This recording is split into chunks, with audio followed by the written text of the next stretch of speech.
रायगड, महाराष्ट्रासह देश विदेशातील ताज्या बातम्या पाहण्यासाठी मॅक्स इंडिया लाईव्ह चॅनलला सबस्क्राईब करा आणि बेल आयकॉन दाबायला विसरू नका. तब्बल एक सव्वा तासी बैठक चालली. मराठी भाषा दिनानिमित्त अप्लाय करताना काय आज विचार? आपल्याला माहीत असेल साहेब त्या साहित्य संमेलनाच्या इथे पुण्याला गेलेले, तर त्याचे धन्यवाद द्यायला ते आले होते.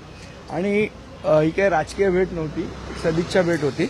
सदिच्छा भेटा गप्पा होतात, त्याप्रमाणे गप्पा झाल्या. एकामागून एक सत्ताधारी नेते येत आहेत राजकारणामध्ये. त्याला मध्यंतरी देवेंद्र फडणवीस आले होते, आज मंत्री उदय सामंत आलेले आहेत. काय म्हणायचं आता काही महिन्यात पालिका निवडणुका देखील आहेत, त्या पार्श्वभूमीवर भेटीचा सत्ता नाही, मला असं वाटतं प्रत्येक गोष्ट काय आपण राजकारणाच्याच चष्म्यातनं बघितली पाहिजे अशातला काही भाग नाहीये. काही गोष्टी या राजकारणाच्या पलीकडे सुद्धा असतात. एक सदिच्छा भेट होती आणि महाराष्ट्रामधली परंपरा आहे आपली, आपण एकमेकांच्या घरी जातो, काही वावगं नाहीये. कदाचित संजय राऊतांना आवडणार नाही, पण शेवट ती महाराष्ट्राची परंपरा आहे. राऊत विसरले असतील. उदय सामंत बोलताना असं देखील म्हटले की रस्त्यांची जी कामं होत आहेत त्यांचे पॅचवर्क जे होतं याविषयी देखील चर्चा राजसाहेबांसोबत आणि नक्की काय करतात चर्चामध्ये? नाही, आता ठिकठिकाणी जे रस्ते ज्या पद्धतीने खोदलेले आहेत, मला असं वाटतं की त्याच्यामुळे एक त्रास सुद्धा होतोय लोकांना. सर्वात ओझरचा उल्लेख झाला.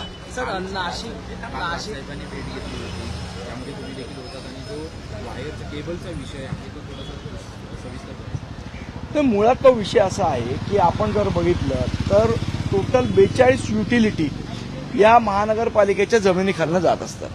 त्यातल्या 2 युटिलिटी आपण सोडून देऊ, जे MTNLच्या आहेत आणि BSTच्या आहेत. पण बाकी या सगळ्या प्रायव्हेट एंटिटी आहेत ज्यांच्या युटिलिटी जातात आणि ते करोडो रुपये त्या युटिलिटीच्या माध्यमातून कमवत असतात. मग जर करोडो रुपये ते कमवत आहेत, मग त्याचं शेअर महानगरपालिकेला का मिळू नये हा महत्वाचा प्रश्न आहे. जर तो मिळाला तर 8 ते 10 हजार कोटीचं उत्पन्न ते महानगरपालिकेला मिळू शकतं.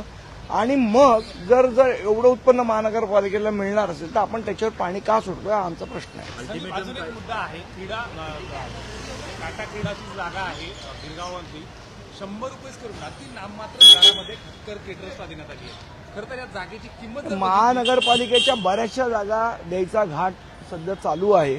मला असं वाटतं ह्याच्यामध्ये मार्केट पण भाड्याने देण्याच्या संदर्भातलं ते चालू आहे.